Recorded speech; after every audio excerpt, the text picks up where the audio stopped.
And now a personal note. I recently lost a mentor and very close friend, Dr. Tom Pace, who passed away at the age of 94. He was the graduate director at the school where I received my doctorate degree. Tom was the epitome of the word teacher. Henry James said, "A teacher affects eternity. He can never tell where his influence stops." And so it was for Tom Pace, who taught and changed the lives of so many over the years. I have always thought that it's not so much what we know that makes us great teachers, but who we are. Through his own search as a young man, Tom found within himself, as all great teachers find, the ability to bypass one's own ego and to let compassion and goodness flow outward to their students and to all with whom they come in contact. Tom contributed so much to who I became as a teacher, administrator, and person.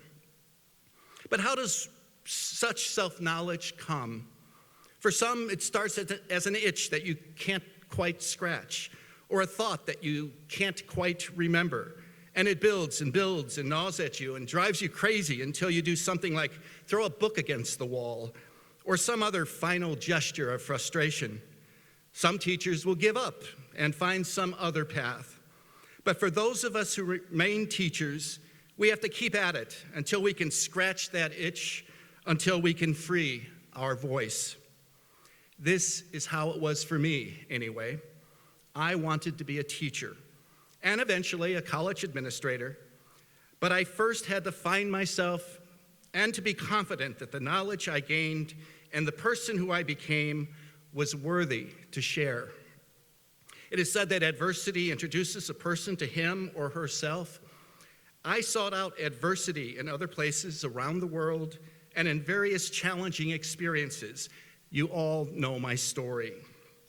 It is said that the only thing in life achieved without effort is failure, and that failure is the path of least persistence. So I put forth great effort, was persistent, and gradually developed a voice. In Africa, I learned from the great griots or storytellers who spend 50 years learning their vocation that what they learned from the outside, what they learned from outside themselves is incidental. True knowledge comes from freeing the talent and words from within oneself. It is all there.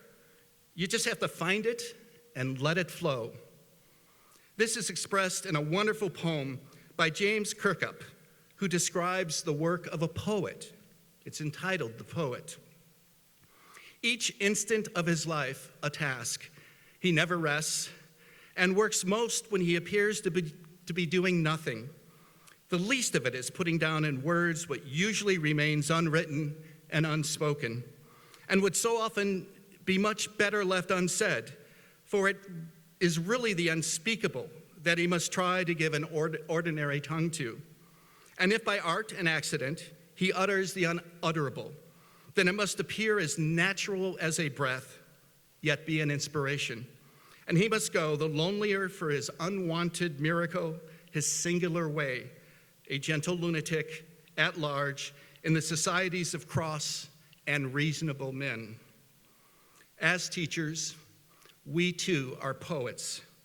We try to put into the spoken word the unutterable, the unwritten, and the unspoken. We teach our students to give an ordinary tongue to their ideas, to speak as if it is as natural as a breath, yet to inspire. But I posit to you that it is not just teachers who are poets. All those in all occupations who seek greater self-knowledge and to do good in the world are poets. All those who strive to do the best they can in their work and in their lives are poets. You are all poets. May we all have that itch, that gnawing, that desire to know ourselves and our world a little better. May we find the ability to bypass our own egos and let the compassion and goodness flow. As you have heard me quote so often, it is said that some people dream of worthy achievement while others stay awake and experience it. As I tell our students, I will say to you also, stay awake, be engaged, and celebrate the wonder and beauty that comes from greater self-knowledge and the joy derived from sharing this wonder and beauty with others.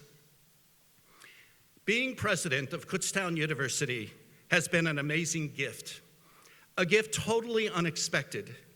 Perhaps this is why it has been so sweet. I came filled with idealism and a desire to share a lifetime of experience and knowledge with this institution and community.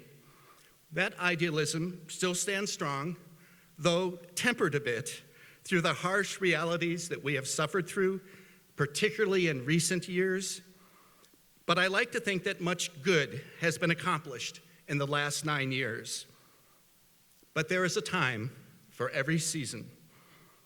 And as I am now going into my 10th year, and I will turn 69 years old next June, it is time to pass this wonderful gift to someone else. So I am announcing my intent to retire as president of Kutztown University next summer. It will give the university a year to conduct a national search to allow a smooth transition to a new president. I can't thank enough the many people who have helped and supported me over the last decade.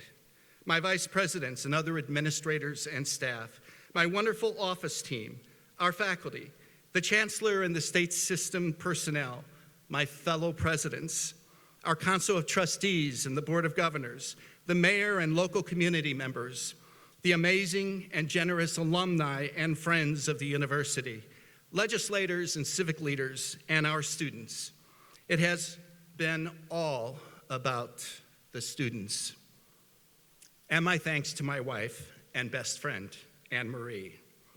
I will note that she gave up her career to follow me into this position and has worked tirelessly to serve the Kutztown University community in numerous capacities. It was largely through her encouragement that I even applied for a presidency. Thank you, Anne Marie. There will be plenty of time for goodbyes, and more will be discussed in the coming weeks and months. Let me just say how grateful I am for being given this wonderful gift to be president of Kutztown University. And so this concludes the 2024 Faculty and Staff Convocation. My best wishes to you all.